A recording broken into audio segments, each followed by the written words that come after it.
This is Containers, Exploits, Surprises, and Security. I'm Elissa Shevinsky, and I'm not particularly shy, so you're welcome to tweet things from this talk, tag me.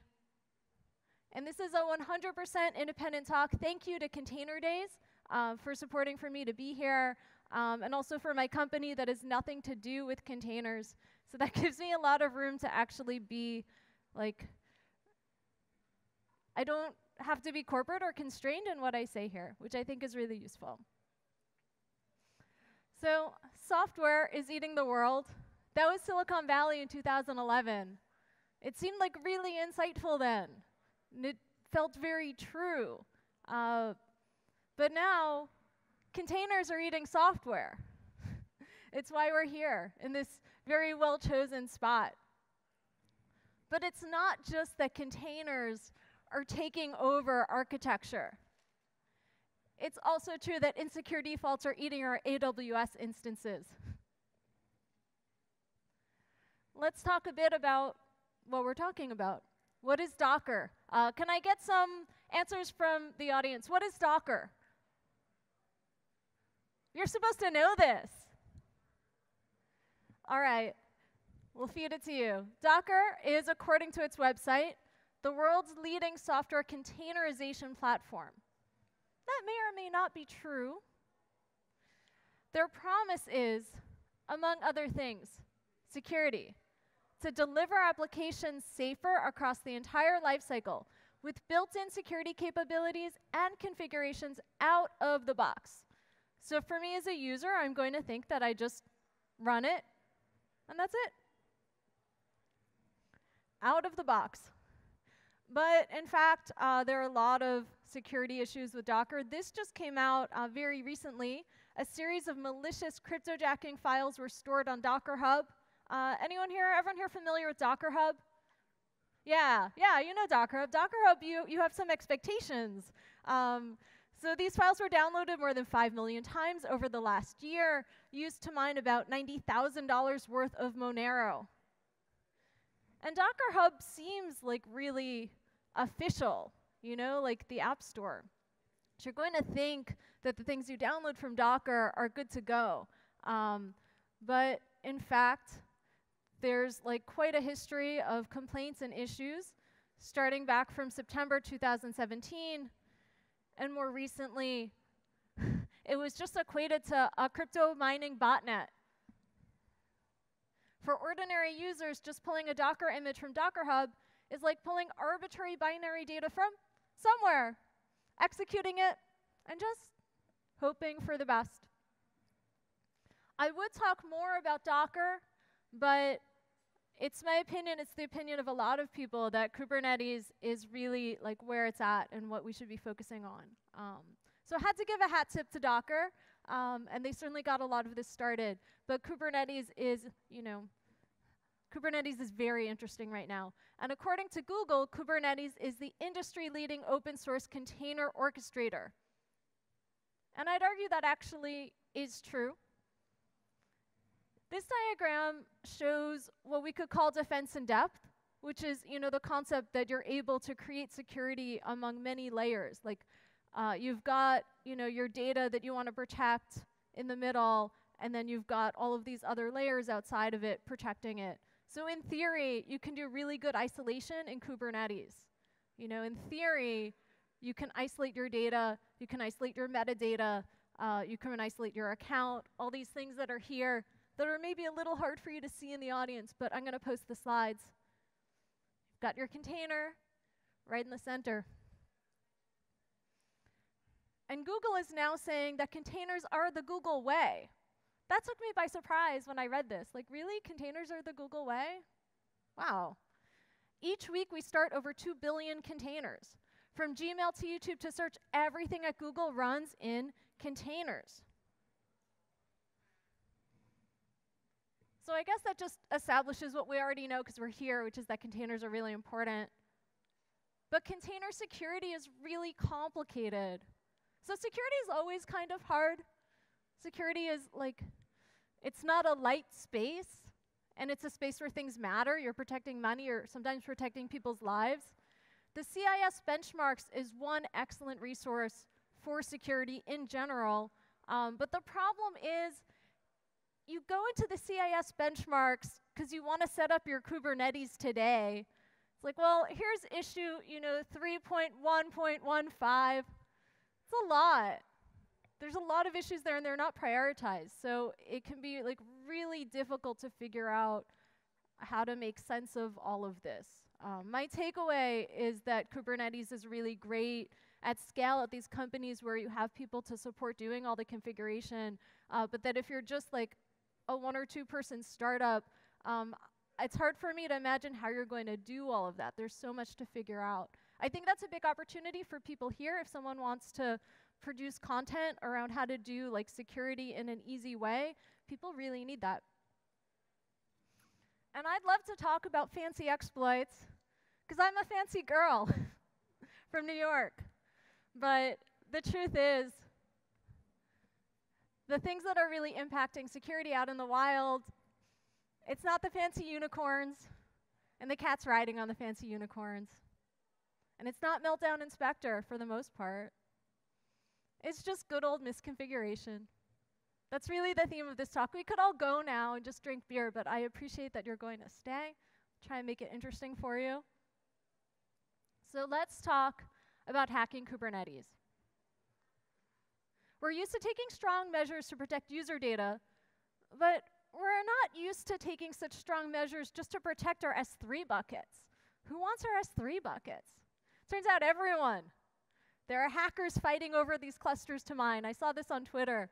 There are so many people trying to hack, like those S3 buckets that they're fighting over them, which you see in the scripts over there. And even really big companies like Tesla are getting pwned. And I love this example. Has anyone here heard of it? Is this like really boring? You're like, I'm tired of hearing about Tesla?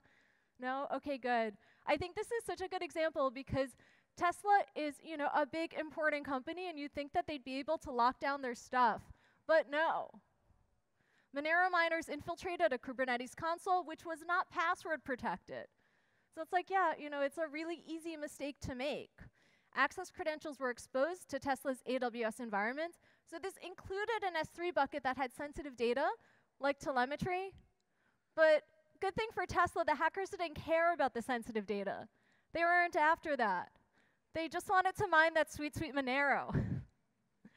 And the hackers hid their IP address behind Cloudflare, and they kept their CPU usage low. So you're seeing some level of sophistication in what they're doing to try and evade detection. So some really simple takeaways is just, secure your Kubernetes with passwords. It seems really obvious, but it's actually a mistake that's really common. You need to update and monitor your configurations. The defaults aren't enough. I'm going to say this like a dozen times. And you need to monitor your network traffic. This is a step that I think it takes a certain kind of work to do this, but it's important. Otherwise, there'll be hackers in your network and you just won't know, and they can live there a really long time.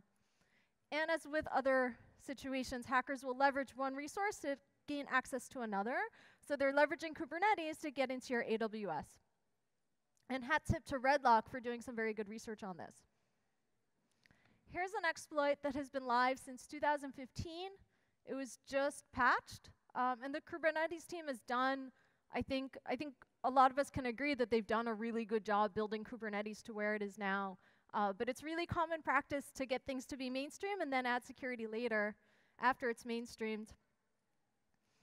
And so I'll share these slides, and it talks about basically the compromises that happened, the mining scripts. So if you're interested in that, you'll see it when I post this. You can read it in more detail. Basically, unless you specified some flags on kubelet, the default mode of operation was to accept unauthenticated API requests. So that's a problem. And here is an example of people trying to get this resolved since 2015. This comment, this updates the kubelet's defaults while applying the legacy defaults. Basically, it improves the security of defaults. So this was a problem since 2015. someone commented, is there any CVE for this? You know, like, has this been publicly reported as an issue, as an exploit, as a vulnerability, which has some utility because it lets people try and protect around it. Like, it creates more awareness. And the Kubernetes team said, no, it's a misconfiguration, not a CVE. So it creates a lot of problems because everything is insecure by default. It takes a lot of work for people to figure out how to make it more secure. Red Hat reached out to me and they're like, don't be so mean to the Kubernetes team, so I'm being less mean. Well, because they actually do good work and hopefully they'll try and resolve this. We'll see. It's not just Kubernetes, it's kind of a classic Silicon Valley problem. So it's very important to pay attention to configuration, but also you need to do your patching because this issue was just accepted as a pull request earlier this year, so only the latest versions will have this issue fixed. You know, and a lot of hackers are very aware that this is an exploit that you can do. And it's not hard for them to find your stuff. Who here is familiar with Showdown? Okay, sweet. Can someone give me an explanation? What is Showdown? Yes, please. Yeah, that's right. It's a search engine for internet-connected devices. And you can do searches for things like Kubernetes master, and you'll get all of this stuff. And there are exploits that are really well known. Colazo has done some of the best research on this. I'll share the post also when I upload the slides. So this revealed specifically over 2,000 etcd servers that were directly accessible from the internet through their RESTful APIs. These are other vulnerabilities that are kind of known, unsecure dashboards, ports that are open. So the problem is that by default, the kubelet service listens on the port with no authentication, so anybody can reach that port and execute commands. Again, a little more details, and it leaks internal passwords, AWS keys. And not hard to find, right? Like, you just put it into Showdown and you get a little over 2,000 results now. The etcd server shouldn't be exposed to the internet. Admins should change their default settings. So the servers pass credentials only when users authenticate themselves. And I think this is really like the core of the problem, that etcd knows that this is an issue. You know, so like we know that all of these things are vulnerable, but patching it would make backward compatibility hard. So we end up having to make these really hard choices. They said that it was previously a completely open system. Anyone with access to the API could change keys. And now that feature is off by default. That security feature is off by default because it preserves backward compatibility. Just a little more information on that. All right, tools for hardening. Doing a check on time. We're about in the middle. So here are some tools that I found that I think are good. I get asked this a lot, you know, which tools should people use? Claire by CoreRS, which is static analysis of vulnerabilities in AppC and Docker containers. KubeBench, obviously anything made by Kubernetes is like probably in pretty good shape. But KubeBench is especially exciting because it runs the checks against the CIS Kubernetes benchmarks. So that's really, really useful because the CIS Kubernetes benchmarks are, you know, the gold standard for figuring out your security. And here's what it looks like when you run it. Tools by Heptio. Vulnerability scanning by Google to scan the container registry. This identifies package vulnerabilities for container images. And relatively new from Google Cloud, an open source API to audit and govern your entire software supply chain. Some best practices from the Kubernetes team. There's just so many things that you need to do. So I've been trying to pull out at a high level, like what are the shorthand takeaways. One is to implement continuous security vulnerability scanning, to regularly apply security updates to your environment. This is all like basic security practices, but still good to know, important. Ensure that only authorized images are used in your environment. That's a little more specific to Kubernetes. Limit direct access to Kubernetes nodes. Create boundaries between resources. define resource quota, implement network segmentation, and log everything. Some best practices via Docker: only let trusted users control your Docker daemon, and to remove all capabilities except those explicitly required.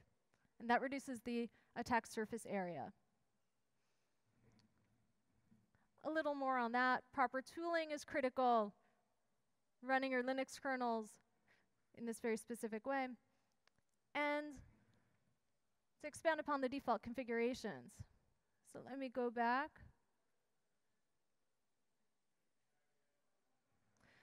Does anyone here have any interesting stories about vulnerabilities that you've seen or security issues that you've seen in Docker or Kubernetes? Every time I do this talk, people have seen some really interesting things. Submitted any vulnerabilities? Anyone in the back? Yes. Maybe do we have an extra mic? The orange box. The whole thing? All right. I'm going to walk this over to you. Or you can walk this over. Thank you. Test, test. Oh, works. So I was able to use Shocker again, like the really old exploit where they used the capability DAG read search to escape a Docker container. And that was present in a Kubernetes cluster. They secured everything except that. What was the one thing that they missed? Capability, that's a super old exploit kind of thing for Docker. Oh, wow. So how would they, is there a good tool where they would have seen that, if they'd done a scan? I don't think so. Basically the only thing that helps you is remove any capability. Everything. Interesting. Well, that's fun to find. Anyone else seen anything interesting relating to Kubernetes security at work?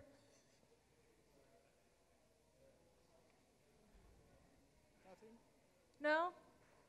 You're such a quiet audience. I'm new to Germany. Is all of Germany this quiet?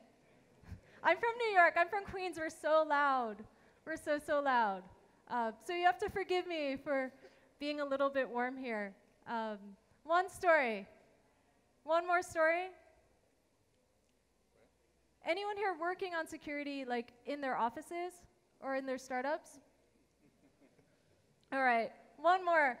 Any recommendations on tools that you like and a reason why?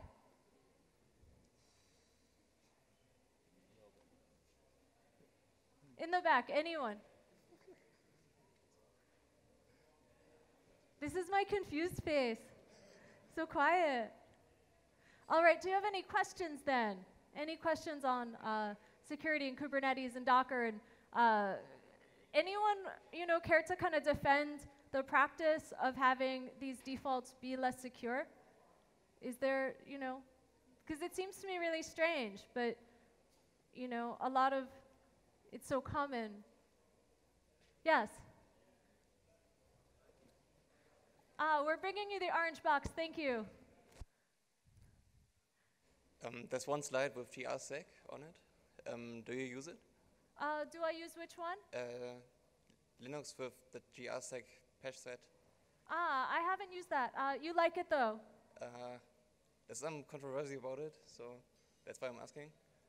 I'm not sure if it's compatible with Docker. Well, last time I tried, it wasn't. If you want to write me after, I'm taking all the questions I get from these and I'm going to put it into a blog post. Okay. And I'm findable under my name, Elissa Shevinsky, all across the internet and also on Twitter, ELISSABETH. So if you want to send me any questions, any follow-ups, is that? Yeah, you can throw it, apparently. That's awesome. Yeah, so I have used GRSec for a while on production servers, but without Docker. And with their recent license change, so they had a few you can't even get it on the normal way, and I wrote them what I would have to pay and never got an answer. Oh, wow. And like he said, they're going to lose users if they change their license to make it different. Yeah, well, they had a commercial license before, and then you only got a patch for the latest kernel version, but like he said, there was a controversy, and they didn't want anything of it in the kernel. There were a lot of things in GSX I liked, personally. Another question, on your slide, you said monitor network traffic. So typically this means having IDS, IPS in place. Can you tell us more what your opinion is and practices? Well, because monitoring network traffic could be anything, right? That's right. Monitoring network traffic can mean a lot of things. And one of the things that's on my list is actually researching the difference between like monitoring your network in a regular way versus monitoring like with containers, because there's some things that are different. And like with containers, it's interesting because you have to make sure you preserve, you have to preserve the container info if there's a problem. And we're always destroying our containers. And so that's one of the things that's really unique about like network security and also like with breaches. That's one thing that's unique and special with containers. But in general, like the security practices are the same, like they apply the same to containers, and the best practice with network security is just to monitor your network, because you need to know the difference between the baseline, what's normal, and if there's an infiltration. And what happens is people aren't doing monitoring, then there's an infiltration and they don't even know. And then the forensics team comes in and they want to have information, but you haven't been keeping any logs. And so I'm curious to do more research and see what the best log tools are. I don't know offhand. If anyone in the audience does, you're welcome to shout them out right now. Otherwise, I'm going to, you do? You have advice on this? Please. Let's throw this over. Let's find out, how do we do the best network monitoring? It's not only about monitoring. If you would like to apply a container firewall, which is able even to block that actively, that would be perfect, right? You look like you have some strong opinions yourself. Yeah, we built something. I'm from a startup in San Jose, and the startup is about 3 years right now old, and we are able to monitor the complete network traffic inside of a container cluster. We can show this completely on screen, and then we can intercept even each network connection between parts within a part. That's pretty easy for us. And what's your startup called? New Vector, N-E-U Vector. Ah, very cool. Well, thank you for sharing that. I'll have to look it up. Yes, please. Yeah, more of a general question, really. Sure. How do you fight the notion more from the business side of things where we need to do some work to secure this? No, but you're running containers, right? Well, I guess you can show them my talk, right? This is the toned down version because we're here, we all love containers, so I want to respect that. But it's known that they're insecure by default now. Containers are really, really powerful. They're a really great tool for security, but only if you do the hardening. They're not actually secure out of the box. And so how do you explain that to management? I guess you show them like my talk and other resources that show people getting owned. No? Well, they often just go by the name. It's containers, right? It sounds secure. I don't know the solution to management that, you know, that's a deeper problem. Hopefully management will listen to the engineers. We know that doesn't happen. I hope they'll listen to you. Let me do a time check. I think we're close. We've got just under 10 minutes. Yes, please. If you'll throw the orange to the back, the guy in blue. Thank you. I just want to add something to the misconfigured defaults. Yes. I think it's a more general problem, which also Brian Krebs, a very known security blogger, reported about. It's in all these cheap Chinese devices and in default applications. Everywhere there's some default configuration like admin and such stuff, which are misused in a lot of ways. And I would That's right. It's widely known what these default passwords are, and so people can access things easily. And I would appeal to any developer of any product or software to enforce the change of the password or the default credentials on first use, so that the software is not usable in any way and the product cannot be put into production before it's changed in some way so that the default is not used anymore. Yeah, that's a really important point. If you go on Showdown, you can find so many devices that have admin and default passwords, and like including medical devices, things that are very serious. And we need to let people know that they need to change this for sure. Did we have one more? Yes, please. Let's throw it across the room. I'm so sorry. I think there is a bigger flaw. So thinking in passwords is nonsense. So there are things like the tongue server from Red Hat, which uses something like an extended Diffie-Hellman protocol, makes things secure in a certain environment. This is one approach. So passwords are for users, and users are a source of error. So you should not use passwords in any of these things. So etcd by default is insecure because it's simple HTTP, and we should simply close port 80 on the internet and forbid any connection outside localhost which is not encrypted. This is the only solution we have at the moment. For Kubernetes, there are lots of things which I could add. So for example, there are exploits in the wild where you simply can take over from a busy box. I discussed a cloud bomb YAML on Monday in the security workshop, where you can take over an entire node and fork a number of Docker processes. So it's really easy, and this exploit worked until 1.6 in nearly every cloud. So Google has closed it now. You can test it in Minikube, please. It's in the PDF I published for Monday. So please don't use it in any important environment without noticing the owner. And other examples are, for example, network policies must be implemented by a network layer like Calico or Weave.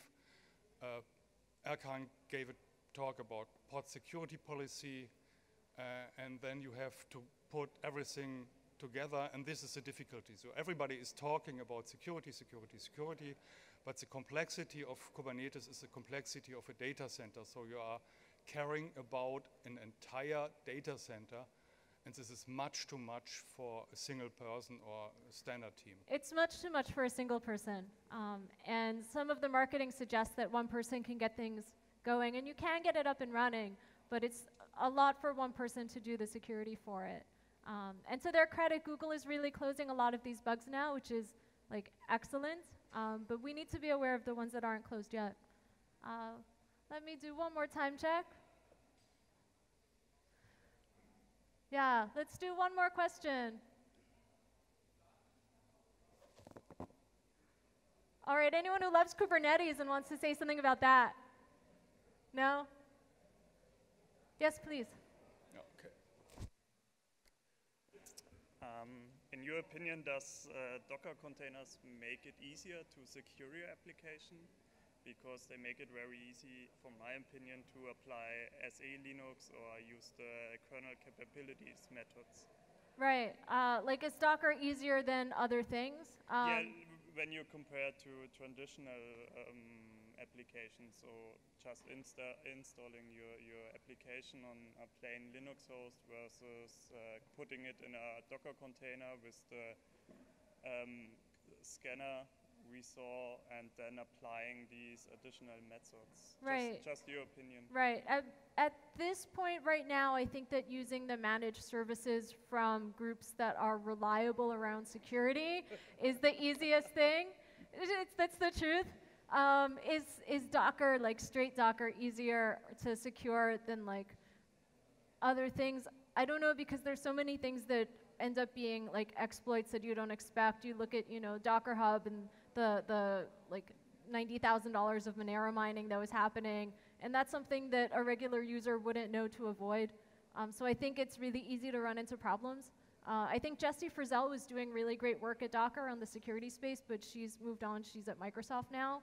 Microsoft has products for managing Kubernetes that I actually would relatively trust on security things, like these companies that are doing a good job with like enterprise tools.